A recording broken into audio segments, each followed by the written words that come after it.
প্রথমে নারকেলটাকে ভালো করে কুড়িয়ে নিতে হবে।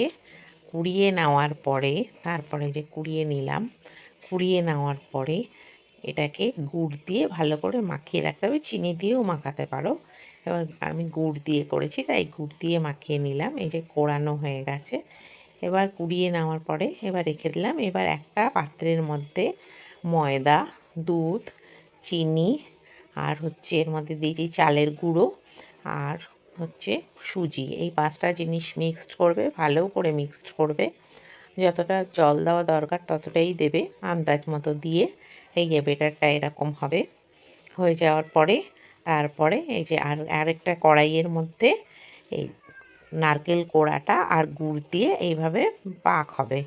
পাক হয়ে যাবে আস্তে আস্তে। গুড়টা আমি যেহেতু গুড় ভেঙে দিইনি, তার জন্যে এরকম এরকম হয়ে গেছে। তো তারপরে গুড়টাকে ভালো করে এই যে তৈরি হয়ে যাবে। এটা ভালো করে পাক দিতে দিতে অনেকটাই পাক হয়ে যাবে, পুরো মিক্সড হয়ে যাবে। গুড়টা যখন মিশে যাবে তখন এই যে এরকম দেখা যাবে, তখন তুমি নামিয়ে রাখবে তাকে।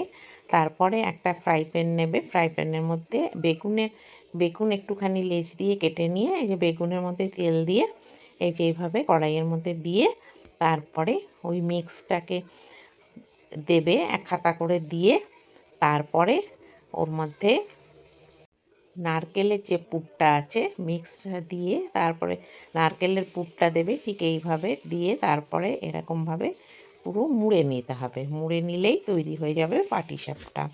খুব সহজেই হয়ে যাবে, খেতে খুব সুস্বাদু হবে। আজকে এটা আমার হাতাগুলো ছোট, তাই জন্য আমি 2 হাতা করে দিয়েছি। তোমাদের বড় হাতা হলে 1 হাতা করে দিলেই হয়ে যাবে। বেশি মোটা করবে না, মোটা করলে ওটা সেদ্ধ হবে না, তবে শক্ত থেকে যাবে। একটু পাতলা পাতলাই করতে হবে। করে এই যে গোলা রুটির মতো করে করে তার ওপর দিয়ে ওই পুরটা দিতে হবে, দিয়ে তারপরে রোল করে নিতে হবে। রোল করে নিয়ে তৈরি হয়ে যাবে পাটিসাপটা। এবার খুব সুস্বাদু হবে খেতে, করে দেখতে পারো বাড়িতে। এই দেখো আস্তে আস্তে পুরটা দিয়ে দেবে। এটা ক্ষীর দিয়েও করা যায়, ক্ষীরও দিতে পারো। এই যে এবার এটাকে যখন দেখবে এরকম হয়ে গেছে, তখন এটাকে আস্তে করে উল্টে নেবে। উল্টে নিলেই মুড়ে নিলেই এটা হয়ে যাবে।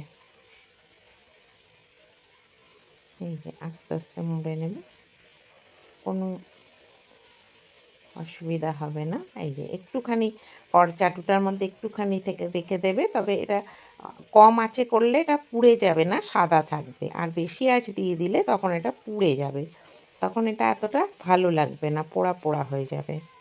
আঁচটা কমিয়ে করলে পাটিসাপটা সবসময় খেতে ভালো হয়, আর রঙটাও খুব সুন্দর হয়, সাদা রঙ হয়। এই যে দেখো কেমন হয়েছে, দেখো এই যে আমার পুরো কমপ্লিট হয়ে গেছে। তারপরে আমি ভিডিওটা করছি। এই যে কমপ্লিট পুরো।